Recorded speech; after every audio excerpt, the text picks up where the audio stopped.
Welcome to Agasya predictive technique. ఈరోజు మనం మాట్లాడుకోబోయేది కర్కాటక రాశిలో సెకండ్ డెకనేట్.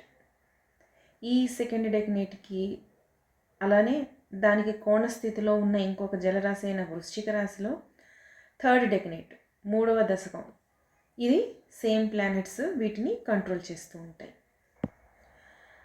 అయితే ఇక్కడ ముఖ్యంగా చెప్పదలుచుకునేది ఏంటంటే, మీరు ఈ ఛానల్ సబ్స్క్రైబ్ చేసి ఫాలో అవుతూ ఉన్నట్టయితే వేదిక్ ఆస్ట్రాలజీ గురించి, వెస్ట్రన్ ఆస్ట్రాలజీ గురించి, అలానే కేపీ ఆస్ట్రాలజీ, ఈ 3 పద్ధతుల గురించి నేను వీడియోస్ చేస్తున్నాను. అయితే వెస్ట్రన్ ఆస్ట్రాలజీలో వెస్ట్రన్ ప్లానెట్స్ గురించి కూడా మనం ఆల్రెడీ డిస్కస్ చేసుకున్నాం. అయితే మొదటిగా పూర్వకాలంలో కుజాది పంచగ్రహాలు 5 గ్రహాలే మనకు ఉండేవి. దాంట్లో సూర్యుడు గ్రహాధిపతి, గ్రహాలకు అధిపతి. సాక్షాత్తు నారాయణుడు సృష్టికర్త. నారాయణుడు శ్రీమన్నారాయణుడితో పోల్చి సూర్యుడిని భగవానుడి కింద పూజించేవాళ్ళు కాబట్టి గ్రహాలకు అధిపతి సూర్యుడు. అలానే చంద్రుడి దగ్గరకు వచ్చేసరికి చంద్రుడు ఉపగ్రహం. సో ఆ రెండింటిని పక్కన పెట్టేస్తే మిగిలిన గ్రహాలు ఏవైతే ఉన్నాయో, పంచగ్రహాలు ఏవైతే ఉన్నాయో వాటిని గ్రహాల కింద ట్రీట్ చేసేవాళ్ళు. అయితే ఆ కాలంలో లేదా ఆ యుగాలలో జనాలు వాళ్ళదంతా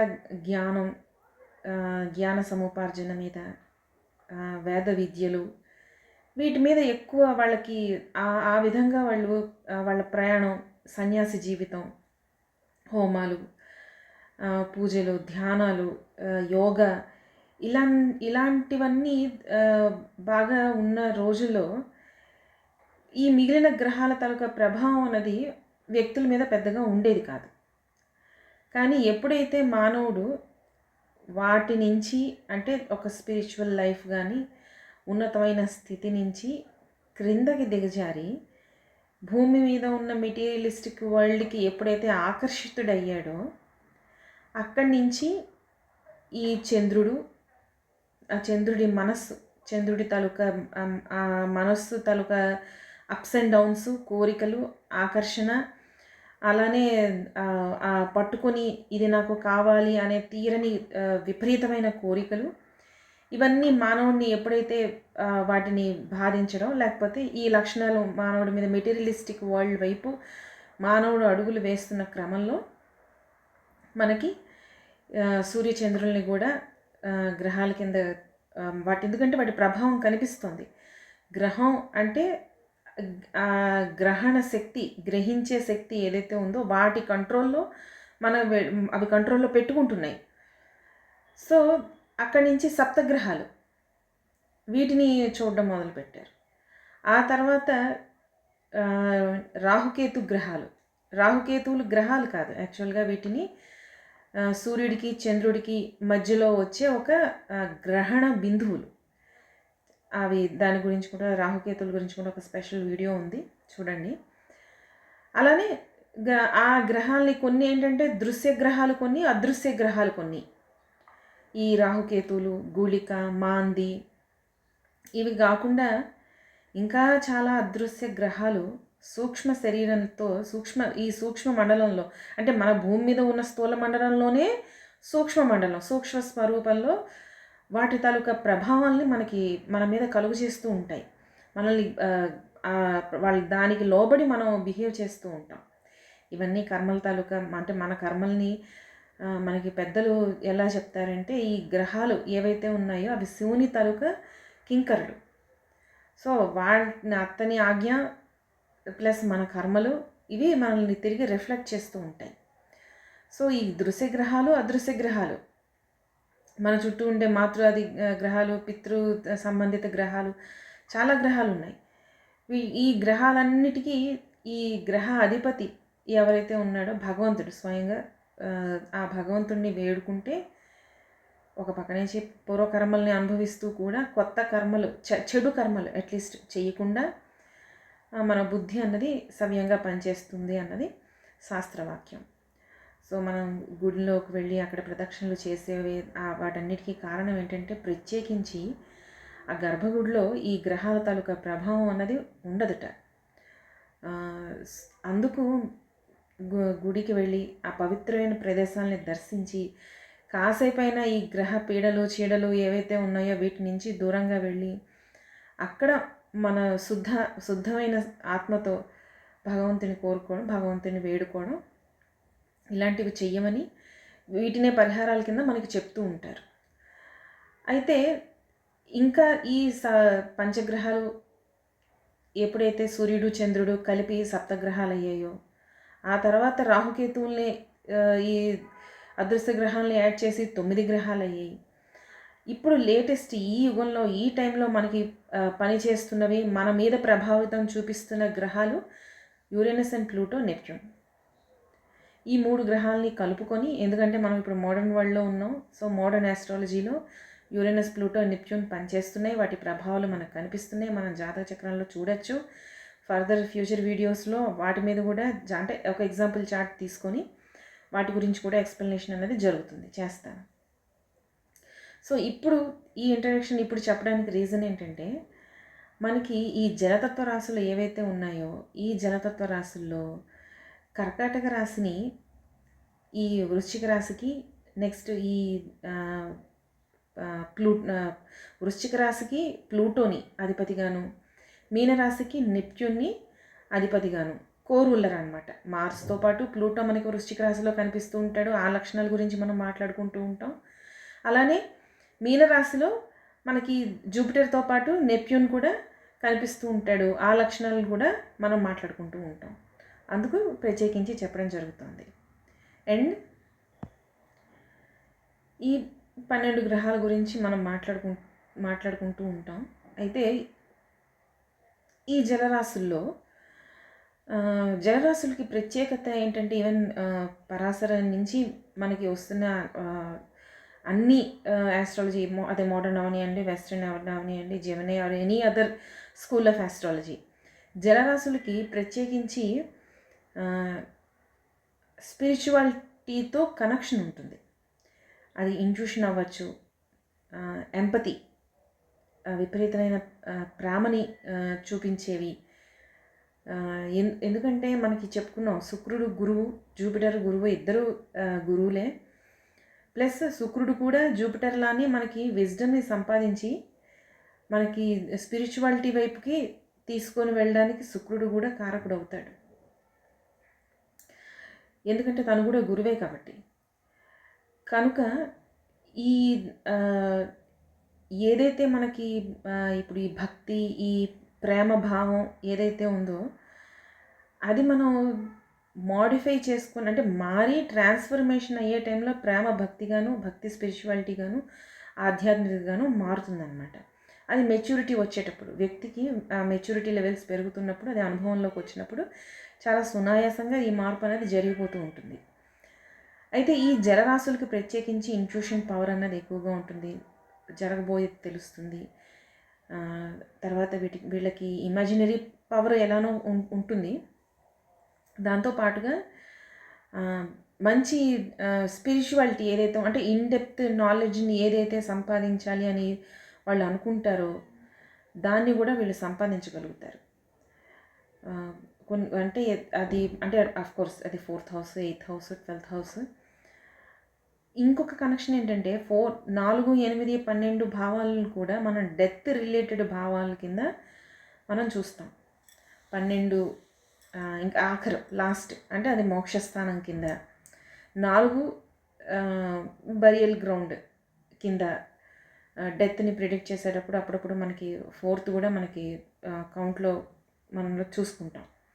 అలానే 8th హౌస్ ఆయుర్దాయాన్ని చూసుకుంటాం 8th హౌస్ నుంచి. అలానే 8th హౌస్ కూడా ట్రాన్స్ఫర్మేషన్ కింద మనం చెప్పుకుంటాం అన్నమాట. సో మానసికంగా ఎమోషనల్లీ ఎమోషనల్ మెచ్యూరిటీని ఎక్కడ చూస్తాము అంటే, ఎమోషనల్ మెచ్యూరిటీ అనేది ఇంటలెక్చువల్ కింద మారే పరిస్థితి మనకి కర్కాటక రాశిలోను. అలానే మనకి కర్కాటక రాశిని జీవుడు దేహాన్ని ఏర్పరిచే విధానం, అంటే మనకి పితృ సంబంధిత అవి ఉత్తరాయణం దక్షిణాయనం మనం మాట్లాడుకున్నాం కదా. అక్కడ మనకి ఇదంతా చంద్రుడు దీనికి అధిపతిగా ఉంటాడని మాట్లాడుకున్నాం. దక్షిణాయన పుణ్యకాలం, ఆ దక్షిణాయనం అన్నది అక్కడ కర్కాటక రాశిలో స్టార్ట్ అవుతుంది అని. అలానే వృశ్చిక రాశికి వచ్చేసరికి మనకి మేషరాశి నుంచి వృశ్చిక రాశి వరకు దేహం గురించి, వ్యక్తి తాలూకా ఎదుగుదల గురించి మనం మాట్లాడుకుంటాం. అలానే వృశ్చిక రాశి దగ్గరికి ప్రత్యేకించి వచ్చేసరికి ఇది డెత్ ఆఫ్ ఫిజికల్ బాడీ అని చెప్పుకుంటాం. ఫిజికల్ బాడీ తాలూకా డెత్ని మనం 8వ స్థానం నుంచి చూస్తాం. మనకి జన్మజాతకంలో కూడా ఆయుష్ నిర్ధారణ చేసేటప్పుడు అష్టమ భావాన్ని చూస్తాం. అలానే వృశ్చిక రాశిని డెత్ అనమాట, డెత్ ఆఫ్ ఫిజికల్ బాడీ తాలూకా డెత్ని మనం చూస్తే వృశ్చిక రాశితో మనకి అయిపోతే మిగిలిన 4 రాశులు ధనుసు నుంచి మీనం వరకు ఇవన్నీ స్పిరిచువాలిటీకి సంబంధించిన రాశులు. ఈ ప్లేసెస్లో గ్రహాలు ఎక్కువగా పడితే వ్యక్తి స్పిరిచువల్గా ఉంటాడు అని కూడా చెప్తూ ఉంటారు. సో మీనరాశి దగ్గరికి వచ్చేసరికి డెత్ ఆఫ్ ఇండివిజువల్ కాన్షియస్నెస్, ఇండివిజువల్గా వ్యక్తి ఆ ఇండివిజువల్ కాన్షియస్నెస్ ఏదైతే ఉందో అది పోయి తను విశ్వంలో ఐక్యం అయిపోతాడు, అంటే సూపర్ కాన్షియస్నెస్లో కలిసిపోతారు అని చెప్పడం జరుగుతుంది మీనరాశి దగ్గరికి వచ్చేసరికి. సో మనకి ప్రతి చోట ట్రాన్స్ఫర్మేషన్ జరుగుతుంది. మనకి కర్కాటక రాశిలోని, వృశ్చిక రాశిలోని, మీనరాశిలోని మూడింట్లోని ట్రాన్స్ఫర్మేషన్ జరుగుతుంది. And again transformation is not an easy thing. వ్యక్తి చాలా అల్లకల్లోలమైన స్థితిలోకి వెళ్ళి చాలా బాధని అనుభవించి అక్కడి నుంచి ఒక రకమైన డిటాచ్మెంట్ని పొంది అక్కడి నుంచి జ్ఞానం వైపుకి వెళ్తూ అక్కడ ట్రాన్స్ఫర్మేషన్ అవుతుంది. సో ట్రాన్స్ఫర్మేషన్ అంత ఈజీగా జరగదు. దానికి రకరకాల కారకత్వాలు పనిచేస్తూ ఉంటాయి, రకరకాల గ్రహాలు పనిచేస్తూ ఉంటాయి. ఈ ట్రాన్స్ఫర్మేషన్ జరగడం వ్యక్తికి చాలా ఇంపార్టెంట్. అది ఎమోషనల్ మెచ్యూరిటీ అని మనం చెప్పుకుంటాం, దట్ ఈజ్ ఎమోషనల్ ట్రాన్స్ఫర్మేషన్. అలానే ఫిజికల్ డెత్ ఎప్పుడైతే జరుగుతుందో వ్యక్తి మెటీరియలిస్టిక్ థింగ్స్ అన్నిటినీ పక్కన పెట్టేసి స్పిరిచువల్ థింగ్స్లోకి వెళ్ళడం స్టార్ట్ చేస్తాడు. మనకి 9 నుంచి మన జ్ఞాన సముపార్జన 9వ భావంలోనే మనం హయ్యర్ ఎడ్యుకేషన్, విద్య, గురువు తాలూకు ఉపదేశం, వీటన్నిటి గురించి కూడా మనం 9వ స్థానంలో మాట్లాడుకుంటాం. సో ఇదనమాట జలరాశుల తాలూకా ఇంపార్టెన్స్. ఏంటంటే ప్రతి జలరాశిలోని ట్రాన్స్ఫర్మేషన్ జరుగుతుంది. ఆ ట్రాన్స్ఫర్మేషన్ని మనం ఎప్పుడైతే యాక్సెప్ట్ చేస్తామో సూర్యుడికి, చంద్రుడికి, సోల్ ఆత్మకి, మనస్సుకి, సూర్య చంద్రుడికి ఎప్పుడైతే జాతక చక్రంలో మంచి స్థితి, కోణస్థితులు ఉన్నప్పుడు ఈ ట్రాన్స్ఫర్మేషన్ అన్నది బాధాకరంగా జరిగినా కూడా జరుగుతుంది. ఇదే సూర్య చంద్రుడికి అంటే సోల్కి, మైండ్కి ఎప్పుడైతే కనెక్షన్ ఉండదో, ఎటువంటి కనెక్షన్ ఉండదో ఆ టైంలో విపరీతమైన బాధపడాల్సి వస్తుంది. వాళ్ళ ట్రాన్స్ఫర్మేషన్కి అక్కడ ఎనర్జీ సరిపోదు, ఎనర్జీ రాదు. అంటే సూర్యుడి నుంచి మనకి మైండ్కి, మనస్సుకి కావాల్సిన ఎనర్జీ బ్లాక్ అయిపోతుంది అనమాట, కనెక్షన్ ఉండదు. ఆ టైంలో ట్రాన్స్ఫర్మేషన్ అనేది జరగడం కష్టం. సో ఎప్పుడైనా జాతక చక్రం చూసుకున్నప్పుడు సూర్య చంద్రుల తాలూకా ఆ కనెక్షన్ అన్నది వెరీ ఇంపార్టెంట్. జాతక చక్రంలో ఇండివిజువల్ చార్ట్లో మనం చూసుకోవాలి. సో మనకి ఈ జలరాశులు 3 ట్రాన్స్ఫర్మేషన్ని చెప్తాయి. ఒక్కొక్క ట్రాన్స్ఫర్మేషన్ ఆ డెత్ అనేది ఒక్కొక్క ఏదైనా ప్రస్తుతం ఉన్నది పూర్తిగా నశించిపోయిన తర్వాతే కొత్త రూపాన్ని ధరిస్తుంది. మనకి అంటే జలస్థితి నుంచి ద్రవస్థితి నుంచి ఆవిరి స్థితిలోకి మనకి కర్పూరం ఘనస్థితిలో ఉంటుంది. మనం అది వెలిగించగానే ద్రవస్థితికి వచ్చి వితిన్ సెకండ్స్లో అది మళ్ళీ ఆవిరైపోతుంది. అక్కడ అగ్ని ఉంటుంది, అది జ్వలింపచేస్తూ ఉంటుంది. సో ప్రతి ట్రాన్స్ఫర్మేషను మనం ఫిజికల్గా కానీ లేదా మాలిక్యూల్ లెవెల్లో అది ట్రాన్స్ఫర్మేషన్ అవుతున్నా కూడా విపరీతమైన రప్చర్ జరుగుతుంది, అక్కడ హీట్ ప్రొడ్యూస్ అవుతుంది. సో ఆ రప్చర్ని మనం హ్యాండిల్ చేయగలగాలి. ఈ జలరాశుల్లో మనకి ఎక్కువ గ్రహాలు పడేటప్పుడు ఆ రప్చర్ అనేది జరుగుతూ ఉంటుంది, ఆ ట్రాన్స్ఫర్మేషన్ అనేది జరుగుతూ ఉంటుంది. వాటిని మనం జాతకాల్లో చూస్తూ ఉంటాం కూడా. సో స్పెషల్లీ వృశ్చిక రాశి దగ్గరికి వచ్చేసరికి ఇక్కడ మార్స్ అండ్ ప్లూటో ఇద్దరు కోరూరల్స్గా ఉంటారు.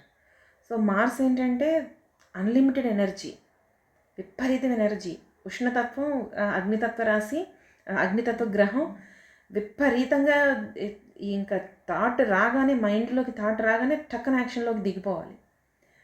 ఏదో ఒకటి సాధించాలి, ఏదో ఒకటి చెయ్యాలి, ప్లస్ నేను ఇది చెయ్యగలను అనే కాన్ఫిడెన్స్ మనకు అక్కడ కనిపిస్తూ ఉంటుంది. ప్లూటో దగ్గరికి వచ్చేసరికి దీని తెలుగులో యముడు అని మన వేదిక ఆస్ట్రాలజీలో కూడా వర్ణించడం జరిగింది.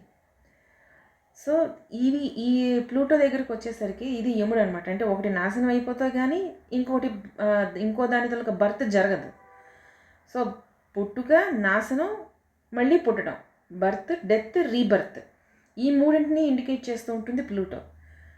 సో ఇది ఈ మార్స్కి ప్లూటోకి మధ్యలో జరిగే సంఘర్షణ. రెండు విభిన్నమైన ఎనర్జీస్తో పనిచేస్తూ ఉంటాయి. రెండిటి తాలూకా ఎయిమ్ డిఫరెంట్గా ఉంటుంది. ఆ మధ్యలోకి చంద్రుడు మనకి ఇప్పుడు వస్తున్నాడు. ఇది second decanate moon plus Mars plus Pluto energy. ఈ ఎనర్జీ ఎలా ఉంటుందో చూద్దాం. ఈ చంద్రుడికి మనం ముందర దాంట్లో చెప్పుకున్న ఈ ఎనర్జీస్ ఏవైతే ఉన్నా, అంటే ఈ సెన్సిటివిటీ ఏదైతే ఉందో, ఎమోషనల్ ఎంపతి, సింపతి ఏవైతే ఉన్నాయో అవన్నీ ఇక్కడ పనిచేస్తూ ఉంటాయి. అలానే మార్స్ తాలూకా స్ట్రాటజిక్ ఈ మ్యాగ్నెటిక్ పవర్ ఏదైతే ఉంటుందో అది కూడా పనిచేస్తూ ఉంటుంది. అన్బ్రోకెన్ విల్ అనమాట. వాళ్ళు ఏదైనా తలుచుకున్నారు అంటే ఖచ్చితంగా దానిలో దూకి అది చేయడానికి అది చేస్తారు. చేసేంత వరకు దాన్ని వదలరు. అందుకే భక్తి సాధనలో లేదా యోగ సాధనలో కుజుడికి విపరీతమైన ఇంపార్టెన్స్ ఉంటుంది. మంచి మంచి యోగ సాధకులు వాళ్ళ జాతకాలు చూస్తే మనకి మార్స్ చాలా స్ట్రాంగ్గా మనకి ప్లేస్ అయ్యి కనిపిస్తూ ఉంటాడు. ఎందుకంటే వాళ్ళు అంత గంటల సేపు ఆ సాధన చేసి ఒక ఆసనం మీద కానీ ఒక ప్రాణాయామం మీద కానీ కమాండ్, ఆ పట్టు సాధించాలి అంటే అది చేయగలుగుతారు. అలానే మనం వృశ్చిక రాశి న్యాచురల్ జోడియాక్ సైన్లో సీక్రెటివ్ రాశి కింద కూడా మనం చెప్తాం. సో ఇక్కడ సీక్రెట్స్ అనేవి ఉంటాయి. వీళ్ళు సీక్రెట్గా ఉంటారు. పక్క వాళ్ళ సీక్రెట్స్ని వీళ్ళు అంటే రివీల్ చేయరు, చాలా జాగ్రత్తగా పట్టుకొని ఉంచుతారు. అలానే ఇక్కడ మార్స్ చంద్రుడి దగ్గరికి వచ్చేసరికి అగ్రెషన్ అనేది మనకు కనిపిస్తూ ఉంటుంది. జెలసీ అన్నది కనిపిస్తుంది. ఎందుకంటే చంద్రుడి తాలూకా అటాచ్మెంట్ ఏదైతే ఉంటుందో ఆ అటాచ్మెంట్ నుంచి తనకి ఆ తృప్తి ఎప్పుడైతే దొరకదో అక్కడ జెలసీ అనేది స్టార్ట్ అవుతుంది. ఈ జెలసీలో మార్స్ ఎప్పుడైతే వస్తాడో ఇంపల్సివ్గా బిహేవ్ చేయడం స్టార్ట్ చేస్తూ ఉంటాడు. ఇలా మిక్స్డ్ కారకత్వాలు మనకు కనిపిస్తూ ఉంటాయి. ఇది చాలా టిపికల్గా చాలా జాగ్రత్తగా మనం ఇక్కడ మనకి ప్రోగ్రెసివ్లో లగ్నం కానీ లేదా జన్మజాతకంలోనే గ్రహాలు కానీ పడినప్పుడు వాళ్ళ ఒకటి విల్ పవర్, ఇంకోటి అది పట్టుకొని కూర్చొని ఇది నాకు కావాలి అని ఒకటి ఇంకో పక్క ట్రాన్స్ఫర్మేషన్ జరిగిపోతూ ఉంటుంది. ఇదంతా చాలా కష్టంగా జరుగుతూ ఉంటుంది అన్నమాట. స్పెషల్లీ వృశ్చిక రాశిలో ప్లానెట్స్ ఉన్నప్పుడు మీరు ట్రాన్స్ఫర్మేషన్కి రెడీ అయిపోవాలి. అంటే జరుగుతున్న దాన్ని యాక్సెప్ట్ చేయడం, దాని నుంచి something you learn and you move on. ఇది ఇంపార్టెంట్. అక్కడే పట్టుకొని కూర్చుంటాం అంటే మనకి చంద్రుడి వల్ల చాలా ఎమోషనల్ ఇంబ్యాలెన్స్, చాలా ఇబ్బంది పడాల్సి వస్తుంది. ఇవి పాజిటివ్ గ్రహాలే. ఆప్టిమిస్టిక్ ప్లానెట్ చంద్రుడు, optimistic planet, very optimistic planet. కాబట్టి కష్టం. ఇది చాలా నలిగి ట్రాన్స్ఫర్మేషన్ జరుగుతూ ఉంటుంది. అక్కడ మానసికంగా చాలా బాధపడతారు జనాలు. ఆప్టిమిస్టిక్గా కూడా ఉంటారు. అట్ ద సేమ్ టైం ఆ ట్రాన్స్ఫర్మేషన్ జరిగి ఒక కొత్తది మళ్ళీ న్యూ ఎనర్జీ, మార్స్ అక్కడ ఉంటాడు కదా, మళ్ళీ న్యూ ఎనర్జీ, ఆ కొత్త దాంట్లో కూడా చాలా మళ్ళీ ఎనర్జెటిక్గా ఉంటారు వాళ్ళు. ఎక్కడ డల్, డిప్రెషన్ అంటే మనకు అక్కడ ప్లానెట్స్ ఏమైనా కాంబినేషన్ సరిగ్గా లేకపోతే మనకి డల్, డిప్రెషన్ అనేవి కనిపిస్తూ ఉంటాయి. మార్స్ తాలూకా లాయల్టీ కనిపిస్తుంది. ఒక లాయల్ హస్బెండ్ లేదా ఒక వెరీ నమ్మకస్తుడైన ఫ్రెండ్ లేదా ఒక లాయల్ లవర్, వీటన్నిటికీ మార్స్ కారకుడు. అలానే హార్మోనీ అన్నది చంద్రుడి నుంచి మనకు వస్తుంది. ఎందుకంటే అతను ఎక్కడ హార్మోనీ ఉంటుందో అక్కడే ఉండాలనుకుంటాడు. డిస్టర్బింగ్ ప్లేసెస్లో తను ఉండాలనుకోడు. సో ఒక పక్క నరిష్మెంట్ ఉంటుంది, ప్రొటెక్షన్ ఉంటుంది, సీక్రెసీ ఉంటుంది, లవ్ అండ్ ఎఫెక్షన్ ఉంటుంది, అలానే లాయల్ రిలేషన్షిప్ కూడా ఉంటుంది. ఇక్కడ గ్రహాలు బాగుంటాయి. వీటికి కోణస్థితుల్లో గ్రహాలు ఉంటే చాలా బాగుంటుంది. అలానే ఎలాంటి ఛాలెంజింగ్ సిచ్యువేషన్ అయినా ఫేస్ చేసే స్ట్రెంగ్త్ అండ్ విల్ పవర్ మనకి ఇక్కడ కనిపిస్తుంది. ఈ క్యారెక్టర్ అన్నది అంటే వీటిల్లో ప్లానెట్స్ పడేటప్పుడు, అది జన్మజాతకంలో ఉన్నప్పుడు కూడా వృశ్చిక రాశిని జడ్జి చేసేటప్పుడు, వృశ్చిక లగ్నాన్ని జడ్జి చేసేటప్పుడు, ప్లానెట్స్ వృశ్చిక రాశిలో ఉన్నప్పుడు వాటిని మనం జడ్జి చేసేటప్పుడు చాలా జాగ్రత్తగా చేయాలి. వీళ్ళకి ఇంట్యూషన్ పవర్ ఉంటుంది, మంచి బాండ్, డీప్ రిలేషన్షిప్ని మెయింటైన్ చేస్తూ ఉంటారు. అలానే ఎమోషనల్గా చాలా సెన్సిటివ్గా ఉంటారు. పక్కన ఉన్న వ్యక్తి, అది ఫ్రెండ్ అవనియండి, ఫ్యామిలీ మెంబర్ అవనియండి, పిల్లలు అవనియండి, హస్బెండ్, స్పౌస్, వైఫ్ కానీ ఎవరైనా కూడా వ్యక్తి తాలూకా మొహంలో చిన్న చిన్న ఎక్స్ప్రెషన్స్ ద్వారా వాళ్ళు ఇబ్బంది పడుతున్నారు అన్న విషయాన్ని కనిపెట్టేస్తారు వీళ్ళు. అంత సున్నితమైన మనస్తత్వాన్ని కలిగి ఉంటారు కాబట్టి ఆ సున్నితమైన ఎమోషన్స్ని కూడా కనిపెట్టగలుగుతారు. ఈ సున్నితత్వంలో వీళ్ళకి ఎక్కడైనా నెగిటివ్ ఎనర్జీ, ఒక ద్వేషం, ఒక back stabbing kind of sensations వీళ్ళకి వచ్చాయి అంటే జనరల్గా కర్కాటకం అన్నది ఎలా బిహేవ్ చేస్తుంది, ఏదైనా ఒకటి సెన్స్ అంటే ఆ చుట్టుపక్కల ప్రదేశంలో ఏదైనా ఒకటి చెడు అన్నదాన్ని ఇది సెన్స్ చేసింది అంటే టక్కున కాళ్ళు చేతులు అన్ని 10 జతల కాళ్ళు, 6 జతల కాళ్ళు ఉన్నా కూడా వాటన్నిటిని ముడుచుకొని ఆ కుహరంలోకి వెళ్ళిపోతుంది తనను తాను ప్రొటెక్ట్ చేసుకోవడానికి. సిచ్యువేషన్ మళ్ళీ ఆ సెన్సరీ ఆర్గాన్స్ ద్వారా సిచ్యువేషన్ ఓకే బాగుంది అనేంతవరకు ఇది బయటికి రాదు. సో అలాగే వీళ్ళు కూడా ఏం చేస్తారంటే ఎమోషనల్గా ఇలాంటి సిచ్యువేషన్స్ ఏదైనా వచ్చినప్పుడు సేమ్ ఎమోషన్ అంటే సేమ్ మెథడ్ని డిస్ప్లే చేస్తారు. అంటే వీళ్ళు ఐసోలేట్ అయిపోతారు, వాళ్ళని వాళ్ళు ఐసోలేట్ చేసుకొని అందరికీ దూరంగా వెళ్ళిపోయి బాండ్స్ని కట్ చేసి అందరికీ దూరంగా వెళ్ళిపోతూ ఉంటారు అనమాట. సీక్రసీ మెయింటైన్ చేస్తూ ఉంటారు. సో ఈ టైంలో ఇలా అనమాట వాళ్ళు ఏమనుకుంటున్నారో దాన్ని బయటికి తెలియనివ్వకుండా దాచేసుకుంటూ ఉంటారు. దానివల్ల వీళ్ళకి ఏంటంటే విపరీతమైన ఎమోషనల్ అప్స్ అండ్ డౌన్స్ అన్నవి మనం చూస్తూ ఉంటాం. ఎమోషనల్ అప్స్ అండ్ డౌన్స్ బాగా కనిపిస్తాయి వీళ్ళకి. కానీ అగైన్ మళ్ళీ సీక్రసీ వాళ్ళలో వాళ్ళే పెట్టేసుకుంటారు, బయటికి రావడం అన్నది కష్టం. సో సెన్సిటివ్ అనమాట, వెరీ సెన్సిటివ్ పీపుల్. ఆ సెక్యూర్డ్ ఎన్విరాన్మెంట్ అనేది వాళ్ళకి చాలా ఇంపార్టెంట్, చాలా ఇష్టం. వాళ్ళు కూడా ఫ్యామిలీ మెంబర్స్కి అదే సెక్యూర్డ్ ఎన్విరాన్మెంట్ని ఇవ్వడానికి ట్రై చేస్తారు. పక్క వాళ్ళని ఇబ్బంది పెట్టడం, వాళ్ళు ఇబ్బంది పడుతూ ఉంటే చూసి ఎంజాయ్ చేయడం, ఇలాంటివి మనకి రేర్గా కనిపిస్తాయి. ఇంకా ప్లానెట్స్ అక్కడ ఇక్కడ పూర్తిగా పాడైపోతే ఇలాంటి శాడిజం అనేది మనకు కనిపిస్తూ ఉంటుంది. లేదా అంటే very friendly persons and very secured people, మన సీక్రెట్స్ని వాళ్ళు దాచి ఉంచే రకం నమ్మకస్తులు, అలాంటి ఫ్రెండ్స్ వెరీ గుడ్ అనమాట.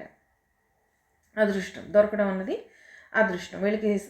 ప్లస్ ఏంటంటే ఇంకొకటి, ఈ జలరాశులు ప్లస్ వీళ్ళకి ఉన్న హీలింగ్ నేచరు, హీలింగ్ పవరు, ఈ ఎమోషన్స్, సెన్సిటివ్ ఎమోషన్స్ని వీళ్ళు ఐడెంటిఫై చేయడం, దానికి అనుగుణంగా వీళ్ళు రియాక్ట్ అవ్వడం, ఆ సెన్సిటివ్ ఎమోషన్స్ని కామ్ డౌన్ చేయడానికి వీళ్ళు ఏదైనా ఒక మాట మాట్లాడితే అవతల వ్యక్తి కూడా శాంతం పొందుతారు.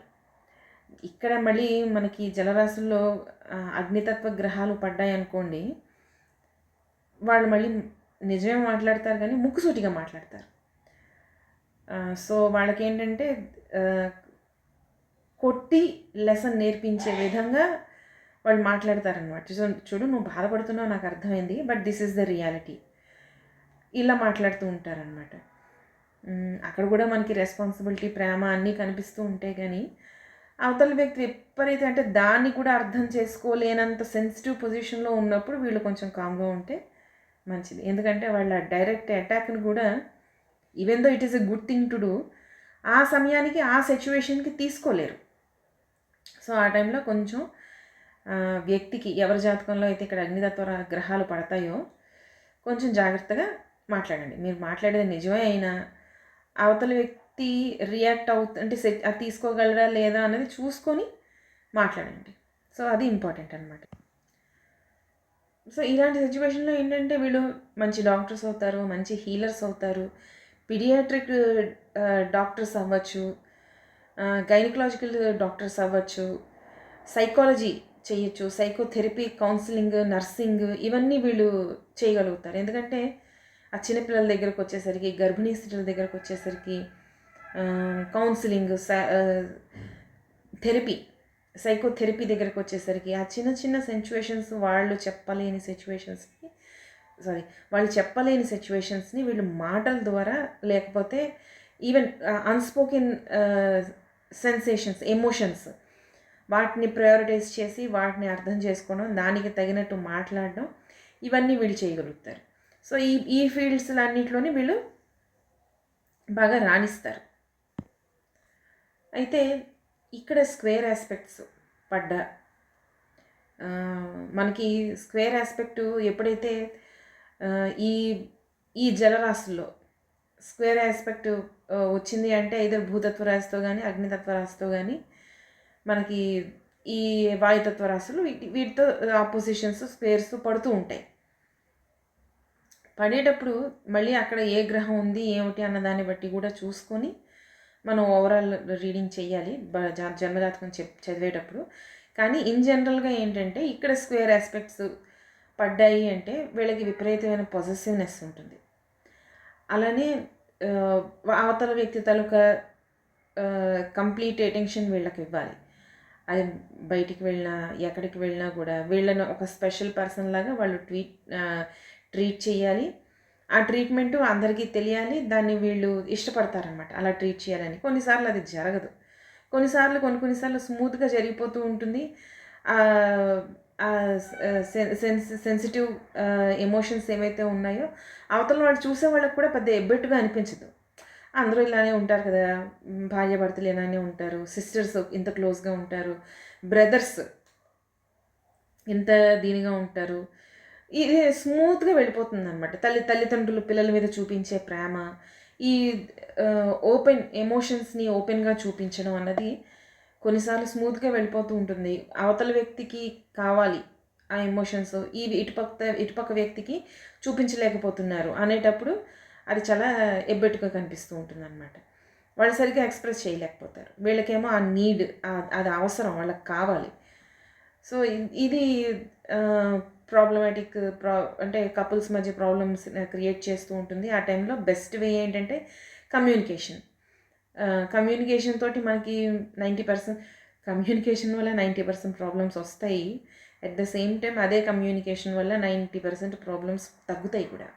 సో మనం ఎలా కమ్యూనికేట్ చేస్తున్నాం అన్నది కూడా ఇంపార్టెంట్.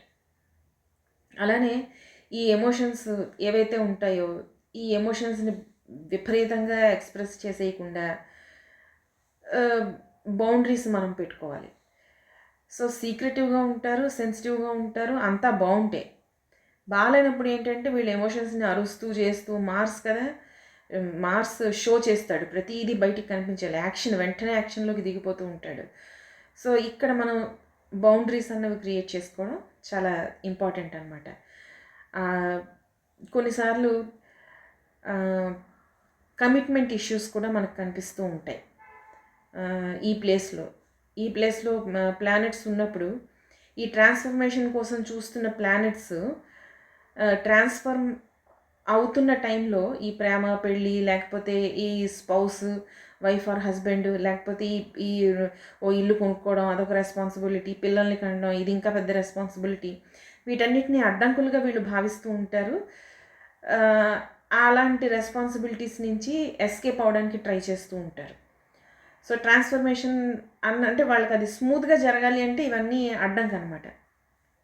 వాళ్ళు ఇష్టపడరు దానికి. సో రెస్పాన్సిబిలిటీస్ తీసుకోవడానికి కూడా వాళ్ళకి ప్రాబ్లం అవుతూ ఉంటుంది ఆ టైంలో. అది బాగానే ఎక్స్ప్రెస్ చేస్తారు బయటికి, బట్ అది అవతల వ్యక్తి అర్థం చేసుకోవాలి. ఓకే, ఇంకా టైం రాలేదు, లేకపోతే మెచ్యూరిటీ రాలేదు, లేదా సంథింగ్ ఈ జీవుడికి ఏదో నెక్స్ట్ ఏదో ఏముంది దాన్ని అచీవ్ అవ్వాలనుకుంటున్నాడు. మొత్తానికి సిచ్యువేషన్ ఏదైనా కూడా ఇన్ కేస్ ఆ పర్సన్ మ్యారేజ్ నాకు వద్దు అంటే మనం కూడా ఆగిపోయి ఆ బుర్ర మీద ఆ రిలేషన్షిప్స్ని వాటిని బుర్ర మీద రుద్దేయకుండా ఇప్పుడు ఎస్కేప్ అయిపోయి ఎక్కడికో పారిపోతే ఎవరు రెస్పాన్సిబిలిటీ తీసుకుంటారో? అవతల వ్యక్తి, ఆ స్పౌస్ వాళ్ళు బాధపడుతూ ఉంటారు కదా. వాళ్ళ అమాయకత్వం వాళ్ళకి తెలియదు కదా విషయం ఇది అని. సో మ్యారేజ్ చేసేటప్పుడు ఇలాంటి విషయాలు జాగ్రత్తగా చూసుకుంటూ ఉండాలి. సో ఏంటంటే మ్యారేజ్ అనేసరికి హై ఎక్స్పెక్టేషన్స్ పెట్టుకోకుండా ఈ pre wedding photoshoots, post wedding photoshoots, ఈ హంగామా అంతా చేసేసి తీరా చూస్తే మ్యారేజ్లోకి పెళ్ళి అయిపోయిన తర్వాత ఆ లవ్ అండ్ ఎఫెక్షన్, ఆ ఇంపార్టెన్స్, లేకపోతే కలిసి టైం స్పెండ్ చేయడం, ఎమోషనల్ లేదా ఇంటలెక్చువల్ కమ్యూనికేషన్ లేకపోవడం, కమ్యూనికేషన్ గ్యాప్, ఇవన్నీ వచ్చేటప్పుడు, ఇవన్నీ అవుట్ బర్స్ట్ అయ్యేటప్పుడు చాలా బాధాకరంగా ఉంటుంది. కాబట్టి ముందే డిసైడ్ చేసుకుంటే, బిఫోర్ మ్యారేజే డిసైడ్ చేసుకుంటే అసలు ఎమోషనల్గా ఎంత మెచ్యూరిటీ ఎంత ఉంది, రెస్పాన్సిబిలిటీస్ తీసుకోగలుగుతారా లేదా అన్నది ముందర నుంచే చూసుకోవాలి. తర్వాత ఈ ఈ ఓవర్గా జెలసీ ఫీల్ అయిపోవడం, ఓవర్గా పొజెసివ్నెస్, అంటే మనం మ్యారేజ్ కంపాటబిలిటీ చేసేటప్పుడు ఈ ప్లేసెస్లో గ్రహాలు ఉంటే వాటికి మళ్ళీ మనం మిగిలిన ప్లానెట్స్ తోటి ట్రైన్ ఆస్పెక్ట్ ఏదైనా ఉందా, లేకపోతే స్పౌస్ చార్ట్లో ఉంటే ఏమైనా ఆస్పెక్ట్స్ ఎలా ఉన్నాయి అన్నది చూసి కూడా మనం ఈ ఎంప్టీనెస్, ఈ ఈ జెలసీ, లేదా ఈ ఎమోషనల్గా నాన్ అవైలబుల్ పర్సన్స్, ఇలాంటి వాళ్ళని అంటే ఆ రిలేషన్షిప్ వరకు మళ్ళీ కొన్ని మార్పులు జరుగుతాయి. మ్యారేజ్ కంపాటబిలిటీ చూసుకునేటప్పుడు మనం ట్రై చేయడం వరకు. అది 100% జరిగిపోతుంది, 100% సక్సెస్ అయిపోతుంది అని మనం చెప్పలేం. Marriages are made in heaven. So past రిలేషన్షిప్స్ని మళ్ళీ మనకి ఇక్కడ తీసుకొచ్చి మళ్ళీ మనకి కనిపిస్తూ ఉంటాయి. సో దానివల్ల కేతువు మళ్ళీ వచ్చాడు అంటే, సప్తమానికి ఎక్కడైనా కనెక్ట్ అయ్యాడు అంటే కనెక్షను, డిస్కనెక్షను, ఇది కాన్స్టెంట్గా జరుగుతూనే ఉంటుంది లైఫ్ లాంగ్. సో దానికి మనం ముందరే ప్రిపేర్ అయిపోతూ ఉండాలి.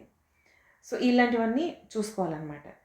సో ఎప్పుడైతే మనకి మార్స్ అన్నవాడు ఈ ఎనర్జీ అన్నది, ఈ మేల్ ప్లానెట్స్ తాలూకు ఎనర్జీ ఎప్పుడైతే ఇన్ఫ్లుయెన్స్లోకి వస్తుందో, అలానే ఇక్కడ ఆల్రెడీ వృశ్చిక రాశికి మార్స్ ఎప్పుడైతే ఉంటాడో, ఇక్కడ ఇన్ కేసు వాళ్ళకి ఏదైనా బ్రేకప్ జరిగితే అది కొంచెం ఆ ట్రాన్స్ఫర్మేషన్ అనేది టైం పడుతుంది.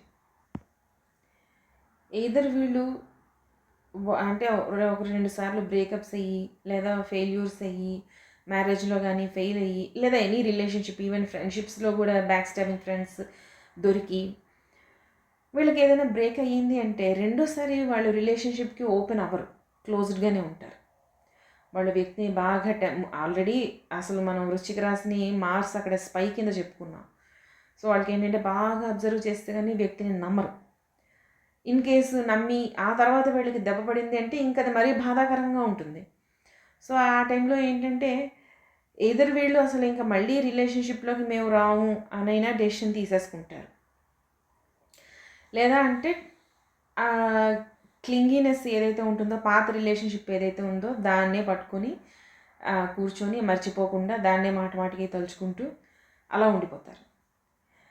లేదా అంటే కొన్నిసార్లు విత్డ్రావల్ సింటమ్స్ మనకి కనిపిస్తూ ఉంటాయి, టైం పడుతుంది. కొన్నిసార్లు ఇక్కడ with the help of the Pluto ఇక్కడ ఏంటంటే ఒక రిలేషన్షిప్లోంచి వీళ్ళు ట్రాన్స్ఫార్మ్ అయ్యి కొత్త జీవితాన్ని, లేకపోతే కొత్త కోణంలో, కొత్త డైరెక్షన్లో వాళ్ళు ఆలోచించడానికి, వాళ్ళ వ్యూస్ అన్నవి, వాళ్ళ ఆలోచన విధానం అన్నది కొత్తగా ఓపెన్ అవ్వడానికి ఉపయోగపడుతుంది. ఈ ప్లూటో అన్నది ఆ ట్రాన్స్ఫర్మేషన్ అనేది, అంటే విపరీతమైన బాధాకరమైన సిచ్యువేషన్లోంచి వెళ్ళిన తర్వాతే ఈ పర్సనల్ గ్రోత్ కానీ, ఎమోషనల్ గ్రోత్ కానీ, ఇంటలెక్చువల్ గ్రోత్ కానీ, లేదా స్పిరిచువల్ గ్రోత్ కానీ, కింద పడ్డాకే వీళ్ళు పైకి లేస్తారనమాట. ఇలా ఉంటుంది ఇక్కడ with the help of Pluto. ఎందుకంటే ప్లూటో మనం ట్రాన్స్ఫర్మేషన్ ప్లానెట్ అని చెప్పుకున్నాం. బర్త్, డెత్, రీబర్త్, అది థాట్ అవ్వచ్చు, రిలేషన్షిప్ అవ్వచ్చు, ఎమోషన్స్ అవ్వచ్చు, మనిషి అవ్వచ్చు. ఎందుకంటే మనం అక్కడ వృశ్చిక రాశిలో కూడా ప్లానెట్స్ కొంచెం కాంబినేషన్ అది బాగాలేదు అంటే గర్భిణీ స్త్రీలకి మిస్క్యారేజెస్ అవి అయ్యే ఛాన్స్ ఉందని కూడా మనం చెప్పుకుంటాం. ఎందుకంటే ప్రత్యేకించి ఈ జలతత్వ గ్రహాలు ఏవైతే ఉన్నాయో, చంద్రుడు, శుక్రుడు, ఇది మనకి శరీరంలో ఉన్న లిక్విడ్ని రూల్ చేస్తూ ఉంటాయి. Any kind of liquid.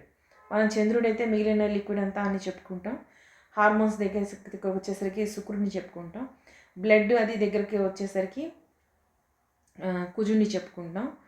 So ఇవి ఈ ప్లానెట్స్ ఎప్పుడైతే మనకి ఈ ఎమోషన్స్, ఈ ఎమోషనల్ అప్స్ అండ్ డౌన్స్ ఇవన్నీ వచ్చేటప్పుడు వ్యక్తి మానసికంగానే కాకుండా ఫిజికల్గా కూడా ఇవి ప్రభావం చూపిస్తూ ఉంటాయి. ఎందుకంటే ఈ స్ట్రెస్ హార్మోన్స్ ఎప్పుడైతే మనకి రిలీజ్ అవుతూ ఉంటాయో, ఈ విత్‌డ్రావల్ సింప్టమ్స్ ఎప్పుడైతే మనకి కనిపిస్తూ ఉంటాయో, వీళ్ళు ఎయిదర్ సెల్ఫ్ హార్మ్ అయినా చేసుకోవచ్చు. ఎందుకంటే మార్స్ అన్నవాడు ఎనర్జీ, సూపర్ ఎనర్జీ. ఈ ఎనర్జీని అది ట్రాన్స్ఫర్మ్ అవ్వాలి. అవ్వకుండా స్టక్ అయిపోయిందనుకోండి, ఇది సెల్ఫ్ హార్మ్ చేయొచ్చు, లేదా అవతల వాళ్ళని హింసించొచ్చు. ఒక రకమైన ఫిజికల్ ఫైట్స్‌లోకి దిగే అవకాశం ఉంది. అలానే స్త్రీల దగ్గరికి వచ్చేసరికి మేబీ వీళ్ళు ఫిజికల్లీ అంత స్ట్రాంగ్ కాదు కాబట్టి, వీళ్ళు వాళ్ళలో వాళ్ళే బాధపడిపోతూ, విపరీతమైన స్ట్రెస్ తీసుకొని, మళ్ళీ ఈ స్ట్రెస్ వల్ల మనకి హార్ట్ బీట్ పెరిగిపోతూ ఉంటుంది. స్ట్రెస్ తాలూకా సిమ్టమ్స్ అన్నీ మీకు తెలుసు. దాంట్లో ఇంపార్టెంట్ సిమ్టమ్ ఏంటంటే స్ట్రెస్ హార్మోన్స్ రిలీజ్ అవ్వడం. ఈ స్ట్రెస్ హార్మోన్స్ ఎప్పుడైతే రిలీజ్ అవుతాయో మనకి ఇన్ఫ్లమేషన్ అనేది బాడీలో ప్రొడ్యూస్ అవుతుంది. ఈ ఇన్ఫ్లమేషన్ ప్రొడ్యూస్ అవ్వడానికి మెయిన్ రీజన్ మార్స్, కుజుడు. ఎప్పుడైతే ఈ మైటోకాండ్రియాలో మనకి ఎనర్జీ ఏదైతే ప్రొడ్యూస్ అయ్యి ఎనర్జీ ప్రొడ్యూస్ అవుతుందో అక్కడ మార్స్ తాలూకా కారకత్వాలు పనిచేస్తూ ఉంటాయి. మార్స్ అంటేనే ఎనర్జీ. ఎప్పుడైతే ఈ ఇన్బ్యాలెన్స్డ్ ఎనర్జీ ఈ స్ట్రెస్ఫుల్ సిచ్యువేషన్స్లోంచి ఈ మనసు, బాడీ వెళ్తూ ఉంటుందో, సిచ్యువేషన్ అంటే ప్రతి బాడీలో ఉన్న ప్రతి సెల్ స్ట్రెస్కి గురి అవుతుందో, అక్కడ మనకి హార్మోనల్ ఇంబ్యాలెన్స్లు కనిపిస్తూ ఉంటాయి. బాడీలో ఇన్ఫ్లమేషన్ పెరిగిపోతూ ఉంటుంది. మళ్ళీ వృశ్చికం అన్నది సహజ జాతక చక్రంలో జననాంగాలు, రీప్రొడక్టివ్ ఆర్గాన్స్ని చూపిస్తూ ఉంటుంది. మళ్ళీ బర్త్ అక్కడ వృశ్చిక రాశిలో కానీ ప్లానెట్స్ ఏమైనా ఎఫ్లిక్షన్స్ జరుగుతున్నాయి అంటే స్త్రీలకి హార్మోనల్ ఇంబ్యాలెన్స్లు అవి వస్తాయి, ప్రాబ్లమ్స్ అవి వస్తాయని మనం చెప్పుకుంటాం. సో ఈ స్ట్రెస్ ఎప్పుడైతే ట్రాన్స్ఫర్మేషన్ అన్నది జరగకుండా మనకి స్ట్రెస్ అన్నదే ఎక్కువ కాలం, దీర్ఘకాలం వెళ్తూ ఉందనుకోండి, మనకు అక్కడ ఇలాంటి రోగాలన్నీ వచ్చే అవకాశం ఉంది. స్ట్రెస్ హార్మోన్స్, దానివల్ల హార్మోనల్ ఇంబ్యాలెన్స్, దానివల్ల inflammation, hormonal imbalance, auto immune diseases, వీటన్నిటికీ కారణం అక్కడ మనకి మార్స్ కనిపిస్తూ ఉంటాడు. అవి దీర్ఘకాలంగా జరుగుతున్నాయా, అవి పెరిగి పెద్దవవుతున్నాయా, శని, జూపిటర్, అదర్ కారకత్వాలన్నీ మనం లక్షణాలను బట్టి మనం చెప్పుకోవచ్చు. కానీ ఇన్ఫ్లమేషన్ ఉంది అంటే ఎనర్జీ అన్నది బాడీలో సరిగ్గా రిలీవ్ అవ్వట్లేదు, మైటోకాండ్రియా సరిగ్గా వర్క్ చేయట్లేదు, ఎనర్జీని స్టోర్ చేయట్లేదు, ఎనర్జీని సరిగ్గా ప్రొడ్యూస్ చేయట్లేదు, లేదంటే ఓవర్గా అయిపోతున్నాయి. దీని ఇంబ్యాలెన్స్ మనకి స్ట్రెస్ వల్ల వస్తుంది. అక్కడ మార్స్ అన్నవాడు ఖచ్చితంగా పనిచేస్తూ ఉంటాడు. సో ఇలాంటప్పుడు ఏం చేయాలి అంటే, ఒకటి మనకి చంద్రుడు ఎమోషనల్ ప్లానెట్. ఆ ఎమోషనల్ ప్లానెట్ని మనం బ్యాలెన్స్ చేయాలి అంటే మనం ఈ ప్రాణాయామ వాటి మీద డిపెండ్ అవ్వాలి. Mars energetic planet. ఈ ఎనర్జెటిక్ ప్లానెట్ని మనం బ్యాలెన్స్ చేయాలి అంటే ఎనర్జీని ఎక్స్ట్రాగా ఎనర్జీ ప్రొడ్యూస్ అవుతుంది అంటే దాన్ని రిలీజ్ చేయాలి, లేకపోతే వీడు ఎవరినో ఒకళ్ళు కొడతాడు. లేదా అసలు ఎనర్జీయే ప్రొడ్యూస్ అవ్వట్లేదు అంటే బాడీ సెల్స్ డెడ్ అయిపోతాయి, హార్మోన్స్ ఇంబ్యాలెన్స్ అయిపోతాయి. సో ఇక్కడ ఎనర్జీని ప్రొడ్యూస్ చెయ్యాలి మనం. సో ఫిజికల్గా యాక్టివ్గా ఉంటూ ఉండాలి. మా చంద్రుడు క్రియేటివిటీకి, మనకి జలరాశులు కూడా ఈ క్రియేటివిటీ ఏదైతే ఉందో దాన్ని బాగా ప్రోత్సహించే రాశులు కాబట్టి మనకి క్రియేటివ్ ఎక్స్ప్రెషన్ ఏదైతే ఉందో, ఏదో ఒక ఆర్ట్ ఫామ్, కుకింగ్, ఏదో ఒకటి మనకి ఏది చెయ్యాలి అని అనుకుంటే మైండ్ని పిచ్చి పిచ్చి థాట్స్ రాకుండా బిజీగా పెట్టుకుంటూ ఉండాలి. ఎప్పుడైతే మనం మైండ్ని రకరకాల పనులతో మనం బిజీ చేసుకుంటూ ఉంటామో, ఈ స్ట్రెస్ అది ఎప్పుడైతే తగ్గుతుందో మనకి ట్రాన్స్ఫర్మేషన్ అనేది ఈజీగా జరుగుతుంది. అది అక్కడ ఇంపార్టెంట్. మనం మార్స్ని బ్యాలెన్స్ చేస్తూ ప్లూటోని ఆహ్వానించాలి. ఈ రీబర్త్ ఏదైతే ఉందో, కొత్త ఎనర్జీ, కొత్త థాట్స్, కొత్త వ్యూ పాయింట్, కొత్త ఆప్షన్స్ ఏవైతే ఉన్నాయో ఇవన్నీ ఇవి మనకి అర్థం అవ్వాలి, అవగతంలోకి రావాలి అంటే ఈ ఎనర్జీ ఏదైతే ఉందో రిలీజ్ అవ్వని ఎనర్జీని రిలీజ్ చేస్తూ ఉండాలి, ప్రొడ్యూస్ అవ్వని ఎనర్జీని ప్రొడ్యూస్ చేస్తూ ఉండాలి. అలానే వ్యక్తి చంద్రుణ్ణి, మార్స్ని రెండింటిని బ్యాలెన్స్ చేసుకుంటూ ఉండాలి. Physical energy plus mental expression, ఆ క్రియేటివ్ ఎక్స్ప్రెషన్ ఏదైతే ఉందో తనని తాను బిజీగా పెట్టుకోవాలి.